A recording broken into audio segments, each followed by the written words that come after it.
Hey guys, Lance here, best day of MTB, and we're in lockdown here at the moment in New Zealand, so I thought I would show you my new backpack that I've got recently. It's the Leatt Hydration DBX 2.0 XL. I've probably messed that up as usual, but anyway, that's got to be pretty close, I think.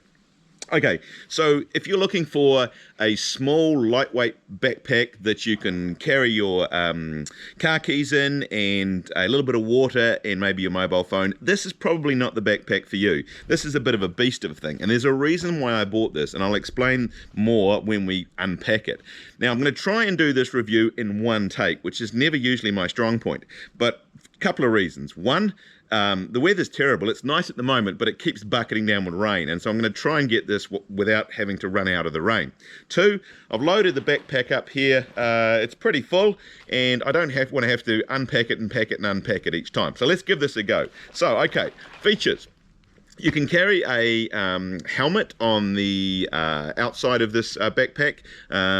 Got my helmet, which I think we've reviewed before. But to be honest, I don't think I'm ever going to carry the whole helmet on the back, but you can carry the chin guard on the back, so that's probably quite helpful. It did come with instructions, this bag, and I must admit, I thought this would be really useful for this video because there's a lot of things it shows you how to use on this backpack. But of course, I've lost them, and I couldn't find them, and so that's maybe a bit grumpy this morning too. But anyway, first thing off, the chin guard, if you wanted to, you could carry it on the back. What else has this thing got? So it's got a pocket here, as you can see, a bit of a pocket. Glasses, you need glasses, right? If you want to see what's on your phone or on the cameras, you're gonna need to pull your glasses out because I'm pretty much blind as a bat without them.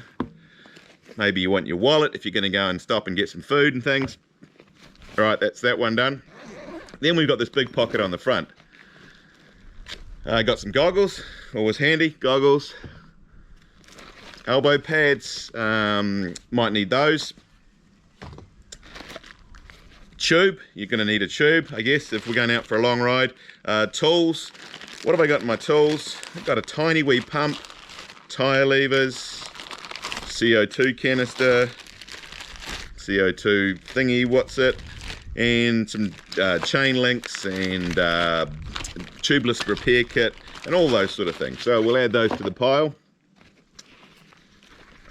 Multi-tool, of course. It's got loads of these pockets. There's all sorts of pockets in here. Yeah, you can. I haven't really utilized them all at the moment, but lots and lots of different pockets. It's really well thought out, this backpack, I must admit. In fact, when I first got it, I just spent the first evening just trying to work out how many different pockets it had. Then we're going to open. Well, actually, I'll show you some of the other little pockets. We got pockets here on the side.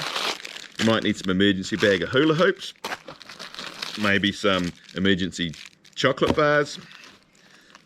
It's got little pockets on the straps on the side.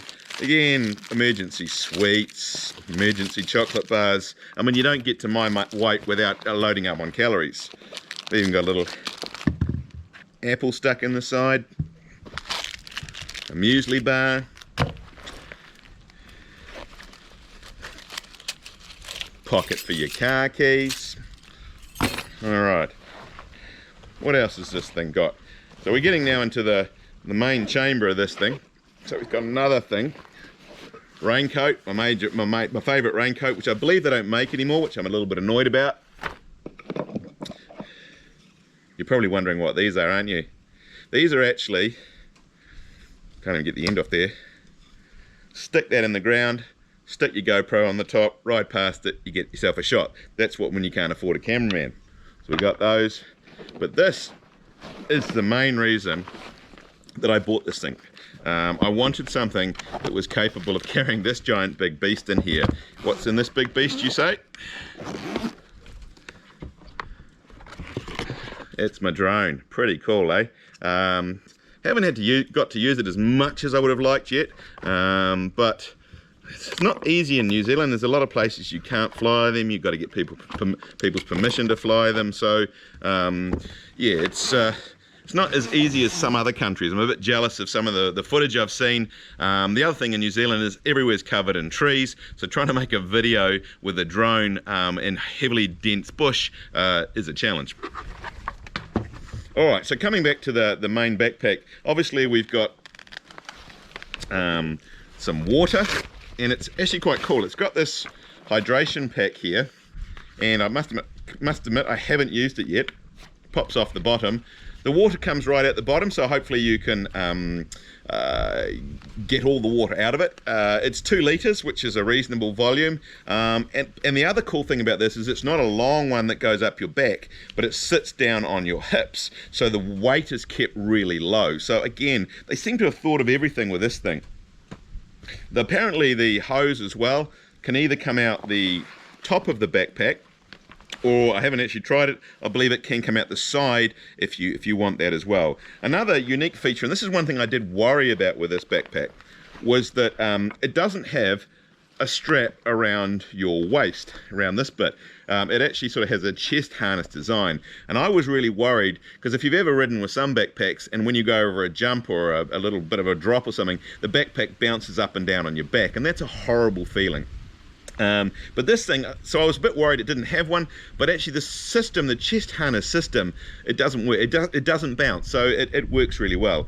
I mean, given the choice, I prefer riding without any backpack at all. I love the feeling of just having nothing on my back, but you know, if you want to carry a drone and cameras and food and things like that, and for a day's filming, that's what you need. Another cool feature, I'll show you this, it's got this thing. It's got a back protector in it that comes out, and that I think is a really good idea. I must admit, I think backpacks can be quite cool even without the back protector, but this makes it even better, is that if you do have a nasty crash, you've got something that's giving your back a bit of protection, so that's cool too. Other features, and it's got a lot of them, it's got a little raincoat at the bottom that can go over the backpack. And the one thing I do like, I've had one of these on my backpack, on my camelback backpacks before, but they didn't come disconnected. So when they're all muddy and dirty, you have to try and wash them still attached to the backpack. So that seems a flaw in the design. This thing, I have already, believe it or not, goes that way around. I've already taken this out to Parongia, it got covered in mud, and it's been washed and it's clean again. And so, yeah, and it's high vis as well, so that's cool. And so the other thing is, if you're riding in the sunshine and you really don't need it, you could take it out, it's one less thing to carry, so that's pretty cool. You don't have to have it covering the backpack, but I must admit, it was brand new, and I was riding on a rainy, wet day, and I didn't really want to have to clean the thing, and as you can see, it's a tiny bit of dirt on the bottom, but otherwise after a wet ride it still looks in mint condition. The tube, another little feature I like of this thing is it has a little cap over the top of the drinking bit. You've probably all done it, you know, where you go to take a drink and the end's all covered in mud and you get that gritty taste and before you have a drink. So yeah, it's pretty cool. It's pretty cool, I must admit. It's not small. It's not a lightweight little backpack, but for me, the more I make these videos, the more stuff I need to carry. It's really good. It seems really well made, really well thought out. There's loads of little features. There's even a whistle on the strap there. There are so many little pockets. In fact, there are pockets on the straps here. There's pockets there. There's pockets there. Look, we've still got more pockets there. Pockets there. It's got a lot of pockets. In fact, probably the big issue is going to be remembering where you put your car keys, because they'll be in one of the pockets. I bought this from Bike Lab down in Hamilton. Yes, that's correct, I did buy it. I was looking on their website this morning to get the details of the backpack because I lost the instructions, and I see they're actually on sale. There's $100 off them at the moment, so I must admit, probably by the time you see this video, they will have all gone at that price. But if not, check out bikelab.co.nz, because that's a steal. I think that's actually less than I paid for it. So yeah, that's a really good deal. So anyway, if you like the video and you haven't subscribed, love it if you did that, and hopefully get to make some videos outside of lockdown on some nice days. Who knows when that will be. But anyway, if you haven't subscribed, I'd love it if you did that, and we'll see you on the next one.